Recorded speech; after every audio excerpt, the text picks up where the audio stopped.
Эшик акырын ачылды. Ичкери бою узун, ийиндүү, костюм-шуму куп жарашкан бир мырза кирип келди. Ал келип менин каршымдагы креслого отурду. Ошол учурда мен бир нерсени байкадым.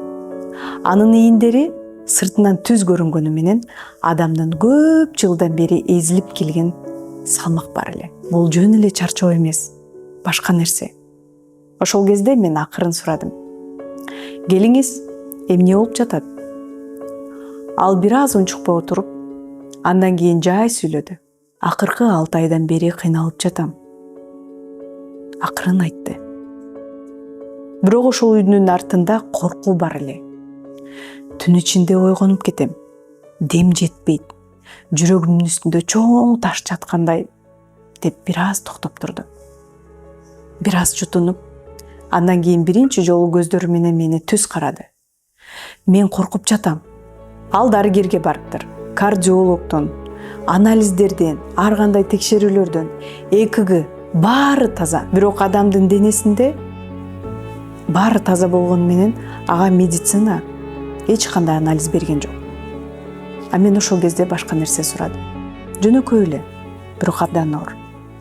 Акыркы жолу качан ыйладыңыз эле? Ал дароо жооп берген жок. Мени жөн гана карап калды. Суроону туура укпай калгандай. Анткени кээ бир эркектерге бул суроону өмүрүндө эч ким бербейт.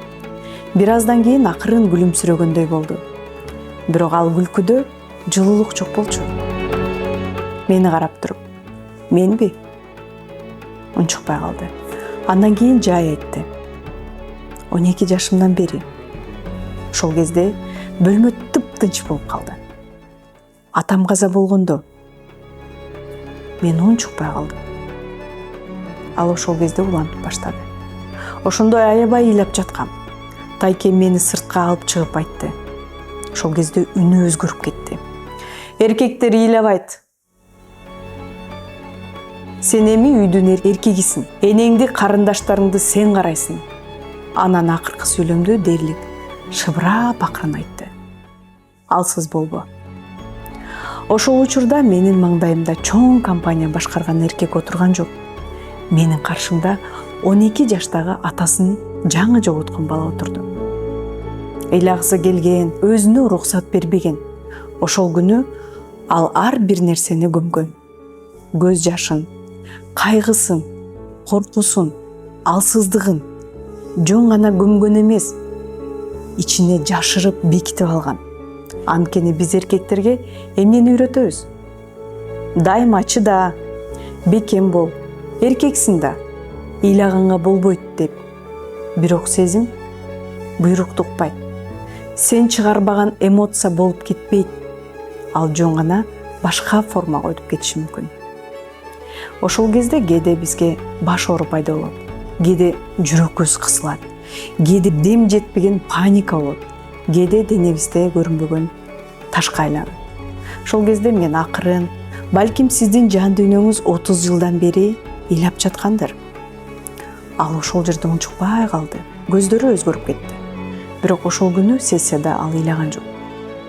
Кээде адам бир күндө ачылбайт экен. Анткени 30 жылдык дубал 1 саатта кулап калбайт. Биз акырын иштеп баштадык.